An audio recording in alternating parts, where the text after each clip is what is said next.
the tax authorities will try to guess or estimate what is your profit. If you continue to ignore, the tax authorities can issue another one, and then another one, and then another one. We don't tax on capital gains in general.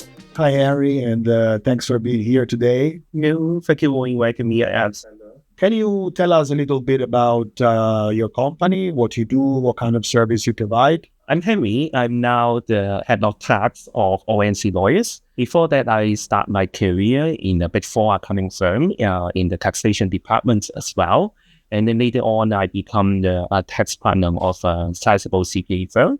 And then after spending a couple of years there, I decided to move to a law firm. Right now, we are providing, of course, mainly taxation service, both tax advice and also tax compliance. Focus will be in Hong Kong, but we will also touch on China taxation as well, as I have also taken the CTA, the Certified Tax Advisor exam. Luckily, I got the first prize. So Good. That's why we offer both China and Hong Kong.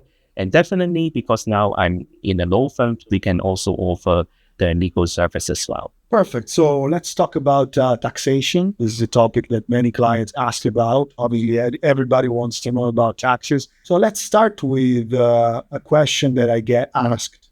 What could be the penalties of not filing a tax return in Hong Kong? So I fully understand that for our SMEs, the boss is very busy and he should focus on the business rather than this kind of basic compliance stuff. We have to also remind, in Hong Kong, the government is kind of net money now. So the tax authorities is getting more and more aggressive. It's something that I think we should also be alerting the businessmen. There are a couple of ways the tax authorities can work on that. Regarding the penalty, first of all, there are different scale, really depending on how strict is the assessor that is handling your file. If they are strict, one thing that they can do is that they can issue a penalty notice under what we call Section 82A.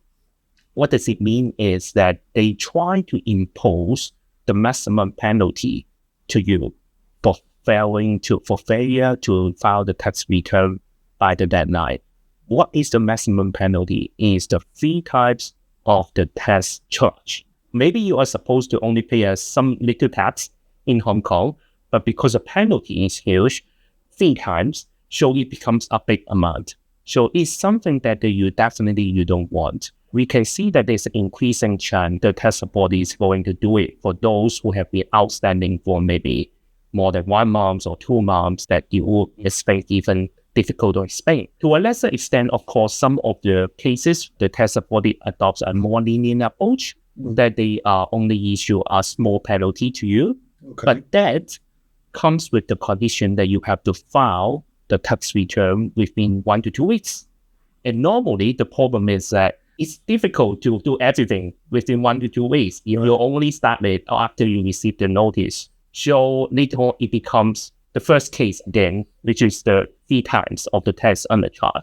So we better prepare now. One thing that for the expatriates or for the foreign businessmen who stay purely outside Hong Kong, they do not come to Hong Kong very often. One thing that will be quite troublesome to them is that the tax authorities may also offer to the criminal offense, which means that they ask the taxpayer to go to Hong Kong, to go to one of the courts, to talk to the judge and then say, whether you said that you agree that you have committed one offense, which is not filing the tax return on time.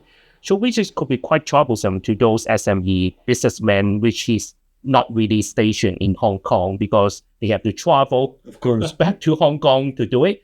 I don't think you are going to take the risk that when the court order you to do it, and then you just ignore it. You don't show up. Yeah, if they don't show up, it will be a big trouble. Okay. Yeah.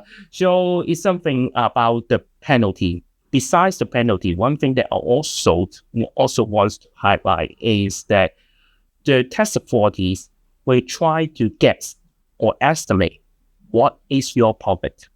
Okay. Because you didn't respond to them, they don't know how much you earn. So they make a guess. Okay, they will make a guess. They will make a guess. The problem is that, even though in the end you may not have a profit, but they already made a guess because you didn't respond to them, then this guess, the guess amount, will become final if you do not respond to them within 1 month.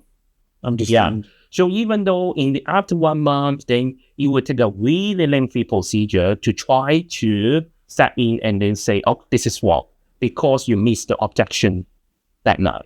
So that's why even though you think you have a small business, you think that you'll do the entire business outside Hong Kong, you should not ignore the tax authorities because they are empowered to issue the amounts that they want if you do not respond to them. And then it will become final. What is this yes based on? How does the tax authority figure out? How do they assess the size of your business or your profit, your turnover? They will do their online research. If you have a bank account, they can also have the access to it and they try to get a guess. But one thing, additional point that I want to highlight is that they can issue one after another. Because some of the taxpayers, they think that, okay, the first estimate, what we call estimated assessment, the charge is small. So they continue to ignore. But the one thing I want to highlight is that if you continue to ignore, the tax authorities can issue another one, and then another one, and then another one. So they can issue multiple. Okay. So if, finally, I'm sure it will become a big amount. Yeah, they will pile up. Yeah, they will pay out. Yeah, so that's why even if the first one is small, it doesn't mean that you can continue to ignore them. Yeah. Let's go on the other side then. Yeah. We understand that obviously business need to pay taxes. Yeah. So one of the questions that I get asked very often is, when do I have to pay taxes? I incorporate the company today. When do I have to file my profit tax return? Normally, you will receive your first tax return within 18 months after the date of the incorporation. 18 months from incorporation. On the date of incorporation. Think of how much time you have? You have 3 months. Yeah, you have 3 months to file the first tax return. While for the subsequent years, you have 1 month to do it. So altogether, it will be, maybe you can say that it will be within 21 months from date of incorporation, then you have to complete everything. Okay. So I incorporate the company today, February 2025. Yeah. The first profit tax return will be due in about July, August 2026. Yes. And then I will have 3 months to file the profit tax return, get the tax bill, and pay tax. Yeah. So these are the obligations that a business has in Hong Kong. Before tax filing, normally, what does a business do to be ready for tax filing in terms, for example, of bookkeeping, accounting, auditing? Can you talk a little bit about this process? Because one thing that is quite special in Hong Kong is that every company, except for those very special case, have to perform external statutory audit in Hong Kong. So, which is something that may not be common for small business in the rest of the world. But in Hong Kong, it's compulsory, even small businesses. Even for small business, yeah. So that's why the whole process will take a little bit more time. At the same time, if you have to file a valid tax return, you must also submit the audit financial statement together with it. If you don't have an audit financial statement, then the tax authority will simply reject your tax return, ask you to complete it again. And then maybe you have already missed the deadline for the valid one, right? So that's why you have to start to do the bookkeeping, and then followed by audit and also the tax filing throughout the year. Make sure that you don't miss the deadline. The deadline of 3 months seems to be a little bit long, but don't forget that of course you have to complete the audit, which takes time. And then at the same time, the tax authorities in Hong Kong now is still relatively traditional.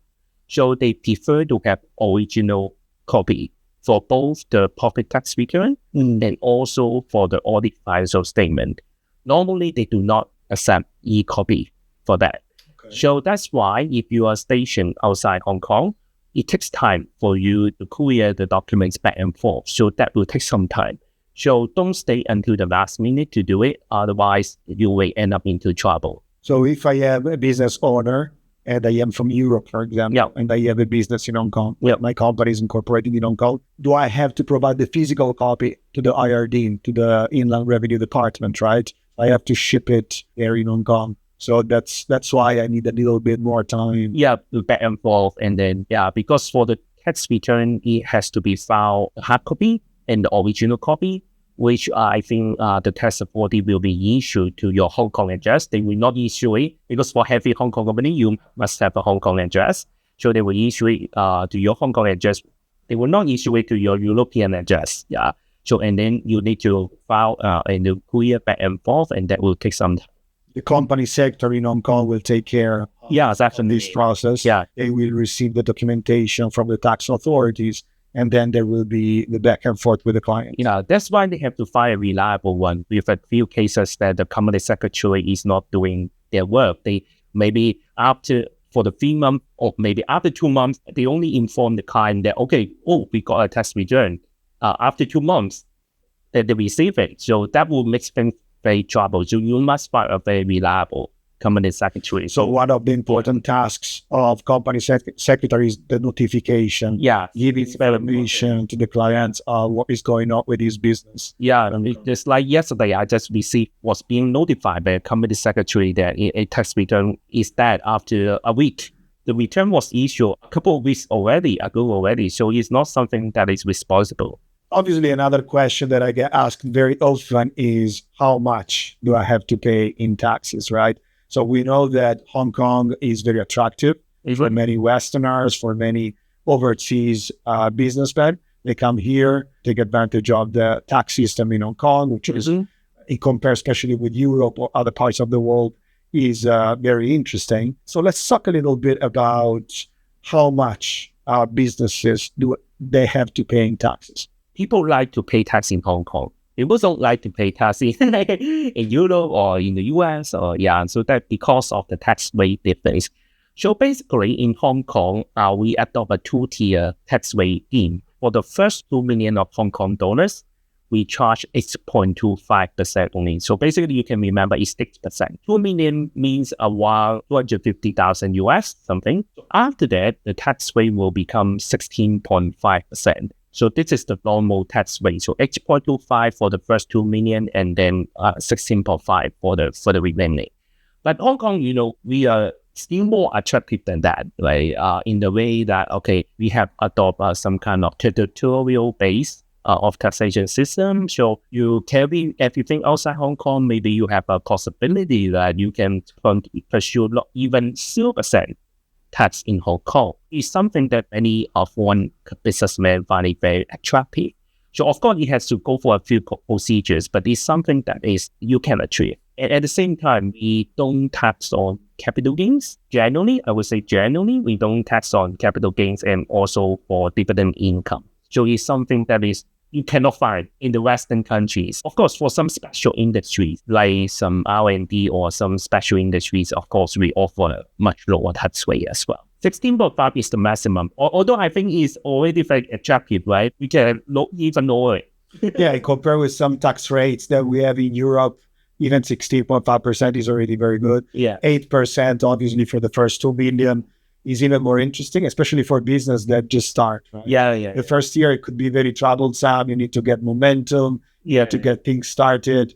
And to have this kind of bracket where you only pay 8% is obviously very interesting.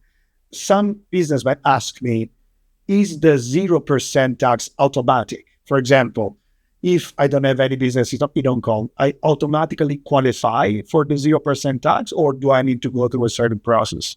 Certainly, you have to go through every process because in Hong Kong and basically, I think in other parts of the world, under the taxation system, you have to prove your rights.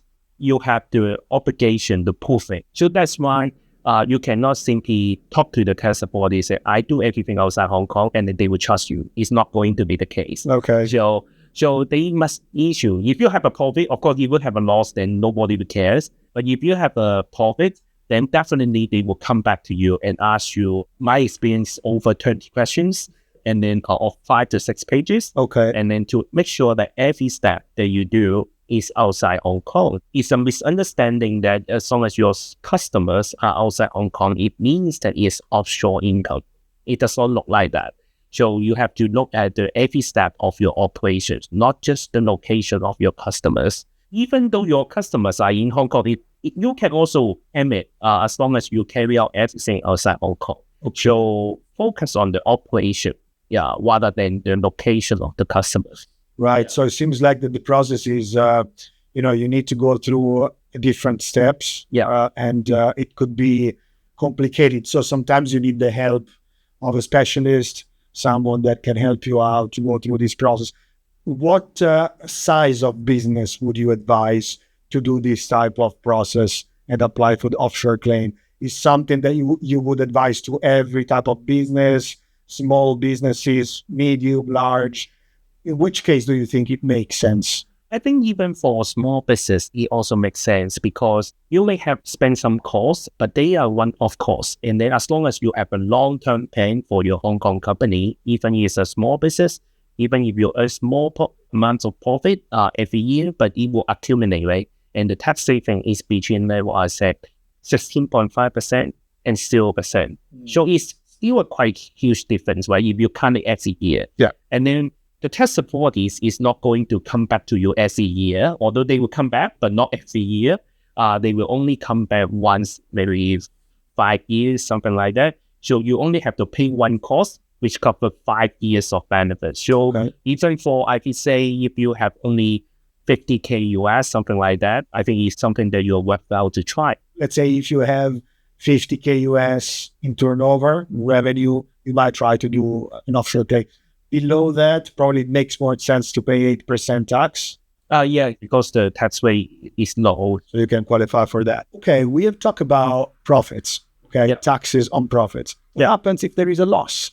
First year, start out, I might have some project that don't go the way I thought they should go. My business doesn't score any profit, on the loss. Do I still need to pay taxes? Even though you may not have to pay taxes, but the responsibility is that you should also file your tax return. Okay. The tax authorities will not simply trust you. They only trust on the auditor. They trust on the audit with financial statement. You cannot simply tell the tax authorities that I'm making a loss. There's nothing to as an evidence, right? So you still have to go through the process. Otherwise, like what I mentioned, if you ignore the tax authorities, they will issue an estimated assessment. And then it will become final and conclusive within 1 month if you miss the objection deadline. So even though if you make a loss, but there is an assessment here, you still have to pay tax. But of course, this will not happen if you follow the deadline. If you do every compliance work on time, then of course you do not have to pay tax. Okay, so I cannot just say, oh, I have a loss, I ignore everything.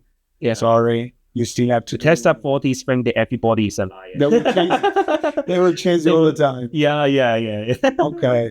Let's change a little bit topic. So there are some business owners that have some clients located in some countries, in some special countries where they can get some special treatment. For example, they can get some tax deduction by working with these clients located in special countries. Can you talk a little bit more about this tax treatment? One thing that is very attractive in Hong Kong, not just because of the low tax rate, is that it does not charge withholding tax. Yeah, withholding tax is very common in other tax jurisdictions, but not that common in Hong Kong. So maybe let me name an example. Normally, those people that want to do business with some Indonesian client, for example, they may set up a company in Hong Kong. Why? When they want to receive service fee from Indonesia, normally they will be subject to 20% tax locally in Indonesia. So for example, if you want to receive $100 of service fee, you may end up only have 80. Yeah, and $20 have to be paid locally by your clients to Indonesia. But Hong Kong can help you reduce tax from 20% to 5%. Okay. So it's a huge difference of 15%, right? So it saves a lot of tax. So that is one beauty of Hong Kong taxation system. Another one is that the remaining $5 that you have to pay in Indonesia can be used to offset the 16.5 or 8.25 that you have to pay in Hong Kong. So in the end, the maximum that you pay is 16.5. Okay. Yeah. Imagine that if you select another country to set up your company, you have to pay 20% in Indonesia, and then you still have to pay tax locally. Yeah. Add on maybe they're 30 or 40 something. So I named the example of Indonesia, but actually there are lots of countries that have similar treatment with Hong Kong. Of course, first of all, mainland China, and then Japan, Korea, and then there are also a couple of Southeast Asian countries like Malaysia, Vietnam, Indonesia, India. and some European countries as well, like UK, France. So we have actually a total of 51 partners. Many of them are covered in the developed countries. So that's why Hong Kong is so attractive to many service companies that is doing international business. Yeah. Okay, that's interesting. So if you're a business owner and you know that you're going to have clients in these countries, yes, it's a good idea to have a company in Hong Kong, because many solopreneurs, they normally already have agreements with clients before they incorporate the company. Yeah. That's why they actually incorporate the company, because they need an entity to work with these clients. So if they know that their clients are going to be located in certain countries, it's definitely a good idea to go to Hong Kong, incorporate the company there, and take advantage of these tax treatments. Yes, definitely. Another common questions that I get asked very often is, when is the financial year end? So I incorporate the company. Can I choose the financial year end? Does the government choose the financial year end? Do I have flexibility to do that? Can you talk a little bit more about when a business owner can choose the financial year end, and if there are some dates that they can use to maximize the business or to extend the financial year end, especially the first year when they want to have more flexibility? Can you talk a little bit more about that? So Hong Kong, one thing is being asked by a lot of foreign businessmen is planning year end day in Hong Kong. But Hong Kong is very flexible in this way. Maybe they have because for example, those mainland Chinese company, they must select calendar year. Japanese company, they have to select 31st of March. And then maybe Australian company, they have to select 30th of June. Okay. So they have a fixed date.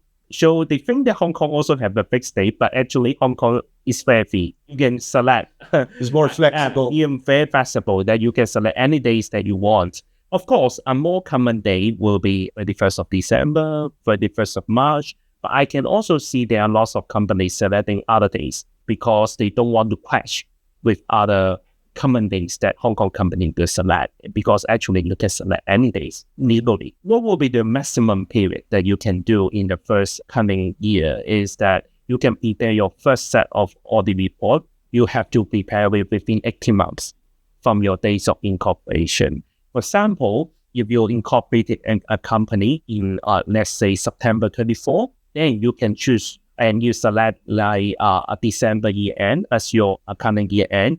Then you don't have to do audit report in 31st of December 24. You only have to do it ending 31st of December 25, because 25 December is not yet exceed the 18 months allowable period. So it's something that is very flexible as well. And of course, you can select any day. December is just a random figure. Normally, many business owners prefer to match counting year with the calendar year. So December is a date that is normally chosen. Yeah, that's why December is a popular day, and then also the 31st of March is a popular day, because from the government perspective, the Hong Kong government adopts 31st of March as the rest of fiscal year. So of course, that's why these 2 days are more popular. Yeah. And what happened the second year? So let's say that I incorporated the business September 2024. Yeah. I decide to take advantage of the flexibility that the Hong Kong system gives me. So I choose the financial year end in December 2025. Yeah. So the first financial year end, it's done, September 24 to December 2025. What happens after that? How does the second year run? Under normal circumstances, the next year will be the full calendar year, and you can run from 1st of January and then 31st of December. One thing that many people also ask, can I keep changing it? Can I change it again in the second year or the third year? I would say I will answer it from both tax and legal perspective. Legally, you are free to choose your new accounting year end, but from tax perspective, tax authorities may not like it if you keep on changing your accounting year end, because it is a one way that they think that you may be doing some kind of tax evasion or do it on purpose, delaying your tax filing and tax payment. Is not something that they like. They may issue a letter to you to ask you to explain why you have to change your accounting year end again. So this is not something that you want to receive or you want to answer, because there could be a tax impact. So normally I would say that we prefer our client to have a more consistent accounting year. Okay, it's a good practice to keep the year running, the cycle of the 12 months. Yeah. Right? In some instances, the first year is not super lucky because many business owner, need to get momentum, get things started. So some projects that they might have had before, they don't get real. And eventually the first year of business goes without profit or even without activity at all. Right? So what happens in case of complete inactivity, the business? Do they still have to file for taxes, or how does it work in that case? No matter what, when you receive the tax return, you must file it, no matter how is the situation of the business, first of all. So I think it comes up with the fact that the difference in the concept of date of incorporation and the date of commencement of business. And so they could, normally they could be 2 different days, right? Dates of incorporation, of course, is clear when you set up the company. Dates of commencement of business is rather vague concept that is sometimes a little bit difficult to judge. It depends on you want to move it earlier, you want to move it later. There could be advantage and disadvantage on that. For most of our clients, we want to move it earlier because earlier the days, the earlier that you can count the expense deduction and the loss that you have just mentioned. If you think that, okay, in your first year, you are not commencing your business, the problem is that the expenses that you spend on that year cannot be used to offset your profit because you mentioned that you haven't commenced the business. Right. Yeah.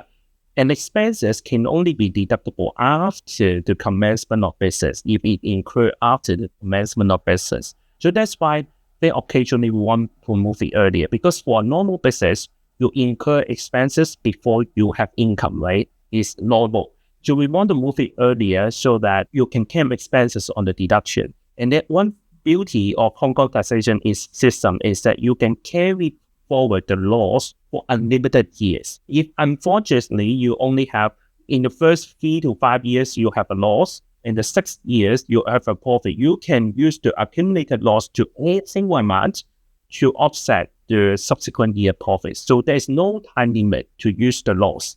So that's why these laws are very important and variable. So that's why you want to move it earlier. Another aspect is that, okay, sometimes you want to move it later if you really have no activity at all. Because if you haven't or commence your business, maybe you have a less burden to when you file the tax return. You can file it in a simpler way, but only a simple way, not ignoring it. Yeah. Okay, that's interesting. You mentioned something.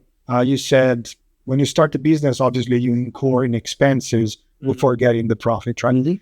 There is any kind of protection for a director that need to pay before getting profit? Is there any indemnity, or how can he claim these expenses that he makes for the business? I think Hong Kong, we adopt the common law system. So as long as we can prove that the expenses are for the production of business a profit, even if in the future, not for that year, I think we can pursue a tax deduction. But of course, one thing that I want to highlight is quite special in Hong Kong taxation system is that we don't tax on capital gains in general, which means that if you have a long-term investment held by your Hong Kong company and then you sell it, you make a profit, that may not be subject to tax in Hong Kong. So it's just very important, right, for tax saving. But from a different angle, capital expenses is also not deductible in Hong Kong, which is to make a balance. So normal capital expenditure means the cost that you incur to set up a company. That is not deductible. So there is some special rule. But normally, as long as an expenses is not something that's for entertainment, for private purpose, is really for the business, then you can pursue a tax deduction. Of course, you have to make a very nice description of your expenses. You can't simply put everything in sundry and then you assume that there's no charge. Of course not. You have to really put it in the really correct way to describe the expenses. Yeah. Perfect, Henry. Thank you very much. If someone wants to talk to you, if they want to understand more about your services, your company, where can they find you? They can find our website. They can Google me, and definitely they can find me. Yeah, Okay. yeah. What is the website of your firm? It's www.onc.com.hk. omc.com.hk. Yeah. Perfect. Thank you very much, Henry. Thank you, Alessandro. Thank you for the time.